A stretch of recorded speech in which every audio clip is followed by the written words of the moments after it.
Hello नमस्कार दोस्तों, स्वागत है आप सभी का आपके अपने इस चैनल पर जिसका नाम है Indore unique education institute of अपना गरीब संस्थान। ठीक है दोस्तों, जैसा आप सभी जानते हैं कि हमारा इंग्लिश बोर्ड क्लास 12th का कल एग्ज़ाम है और 9 बजे से कल हमारी एग्ज़ाम है, जिसका पेपर जो होता है वो मैक्सिमम 80 मार्क्स का होता है। 3 घंटे का समय मिलेगा। टोटल क्वेश्चन जो हैं वो 15 पूछे जाएंगे और टोटल प्रिंटेड पेज जो है वो आपके साथ रहने वाले हैं। ठीक है, तो इस पेपर के माध्यम से हम समझेंगे कि इंग्लिश के पेपर को हमें आसानी से और कम समय में सॉल्व कैसे करना है। ठीक है, इंस्ट्रक्शन दिए गए हैं। Read all the questions carefully, सभी प्रश्नों को ध्यान से पढ़ें। Read the instructions given with the questions before attempting them.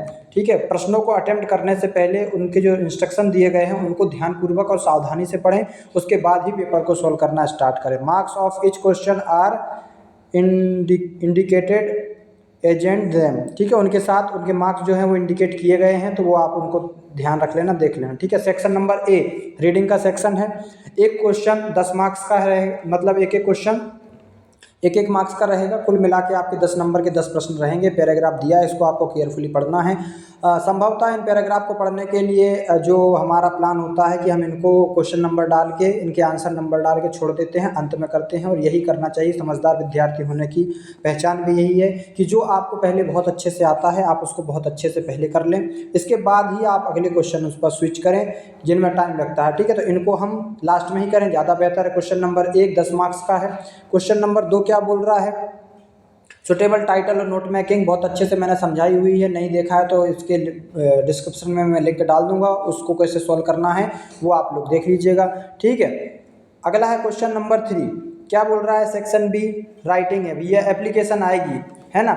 एक लेटर लिखने को आता है, एक होता है फॉर्मल लेटर, एक होता है इनफॉर्मल लेटर। ठीक है, तो दोनों लेटर जो है वो आप लोगों को लिखने पड़ेंगे। दोनों में से कोई एक जो आपको बहुत अच्छे से याद हो। आशा करता हूँ आप लोगों ने कम से कम 2 से 3 फॉर्मल लेटर, 2 से 3 इनफॉर्मल लेटर याद कर लिए होंगे। बोलो भारत माता की जय। ठीक है, अगला क्वेश्चन नंबर 5। या right a report of a newspaper about the incident using the following input. ठीक है भैया, 4 नंबर का क्वेश्चन नंबर 5 आता है, जिसमें या तो आपको एक ऐसे लिखना होता है या फिर कोई रिपोर्ट लिखनी होती है। दोनों में पृथक पृथक आपको जो है वो सब्जेक्ट दिए जाते हैं। जो हमारे बोर्ड एमपी बोर्ड के विद्यार्थी होते हैं, अधिकतर उनकी जो पसंदीदा चीज़ होती है जिसे हम बंडर ऑफ साइंस कहते हैं, तो बहुत अच्छे से उन्हें वो याद होता है। Games and sports, value of games and sports बहुत अच्छे से याद होता है, आसानी से कर सकते हैं। भैया बात करते हैं क्वेश्चन नंबर 6 की। 5 नंबर का क्वेश्चन आएगा। ठीक है, जिसमें आपको फिल इन द ब्लैंक्स रहेंगे, 6 रहेंगे, ग्रामर से रहेंगे, 6 में से 5 करने रहेंगे। अगर आप कोई सी भाषा पढ़ रहे हैं तो बेटा उसमें ग्रामर बहुत इंपॉर्टेंट होती है, इसीलिए ग्रामर का पढ़ना अति आवश्यक माना जाता है। चलिए आगे बढ़ते हैं। अगले 5 नंबर के लिए डूअर्स डायरेक्टेड पूछे जाएंगे, बहुत ही ईजी रहते हैं। अगर आपको इनको भी बहुत अच्छे से समझना है तो हमारी वीडियो में जाकर आप समझ सकते हैं, वीडियो आपके डिस्क्रिप्शन में दी गई है लिंक उसकी।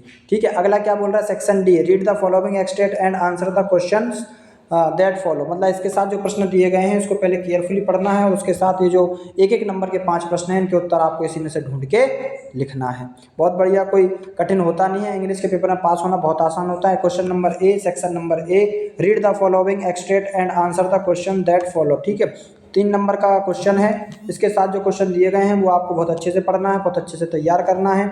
ठीक है, चलिए बहुत बढ़िया। अगला ये बोल रहा है बी, इसमें आपको एक एक्सटेट दिया जाएगा, इसमें 4 नंबर का रहेगा, इसी में से आपको क्वेश्चन आंसर ढूंढ के लिखना है। कोई बड़ी बात नहीं, 3 में से 3, 4 में से 4 आसानी से लाया जा सकता है। भैया बहुत ही खतरनाक कठिन सेक्शन आ चुका है जिसको बोलते हैं answer the following questions in about 30 word any 5। मतलब आपको क्वेश्चन नंबर 10 जो है वो ये बोल रहा है कि 2 नंबर का एक प्रश्न, प्रत्येक प्रश्न है, कुल मिलाकर 5 प्रश्न है, 5 दूनी 10 नंबर का ये सेक्शन है। 7 प्रश्न दिए गए हैं, 7 में से कोई 5 आपको करना है और आराम से जो है इनके आंसर जो पूछा गया है वो लिखना है। Question number 11, answer the following questions in about 30 words any 3, है ना। 4 क्वेश्चन दिए हैं, 4 में से कोई से 3 क्वेश्चन आपको करना है जो कि 2-2 नंबर के हों, 30 वर्ड में आपको इनको लिखना है। Answer the following question in about 30 word any 2, है ना। कोई भी 2 क्वेश्चन करना है, 30 वर्ड में करना है, 2-2 नंबर के प्रश्न बहुत ही आसान होते हैं। ठीक है, आप लोग आसानी से बना सकते हैं, साल भर से पढ़ाई कर रहे हैं, निश्चित रूप से आप लोग इसको आसानी से कर सकते हैं। Answer the following question in about 75 word, 75 word में आपको एनी 2 क्वेश्चन लिखना है। ठीक है, क्वेश्चन नंबर 2 क्वेश्चन है, 3 नंबर का रहेगा, आराम से लिख सकते हैं, कोई चिंता का विषय नहीं है। Answer the following question in about 75 word, 75 शब्दों में आपको एक क्वेश्चन लिखना है, 3 नंबर का रहेगा, अथवा भी इसके साथ दिया गया है, आसानी से लिखा जा सकता है। बोलो भारत माता की जय। क्वेश्चन नंबर 15 अंतिम क्वेश्चन क्या बोल रहा है, answer the following question in about 75 word. ठीक है, तो आराम से आसानी से आप इस क्वेश्चन को बनाकर लिख सकते हैं। ये इजी पेपर 12th इंग्लिश का रहता है। आपको इस पेपर के माध्यम से हमारे समझाने का उद्देश्य ये था कि पेपर अंग्रेजी का कोई कठिन नहीं होता है। अगर कोई समझदार विद्यार्थी है और आसानी से अगर उस पेपर को लेके चल रहा है तो 2.5 घंटे में पेपर आसानी से कर सकता है। और ये इंग्लिश का जो पेपर है स्कोरिंग सब्जेक्ट होता है, आपके परसेंट बनाता है, इसलिए हमारी उम्मीद है कि आप इस पेपर को बहुत अच्छे से करेंगे। और आधे से ज़्यादा पेपर में से ही करना होता है, बस केवल क्वेश्चन आंसर हमें याद करने होते हैं। तो आप लोगों से अनुरोध है कि कृपया अच्छे से अच्छी तैयारी करने के साथ परीक्षा में उतरें और परीक्षा को 100% सफलता के साथ इसको सुनिश्चित करें। बोलिए भारत माता की जय।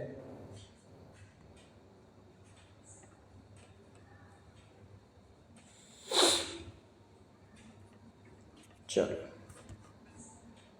वीडियो रिकॉर्ड हो गई।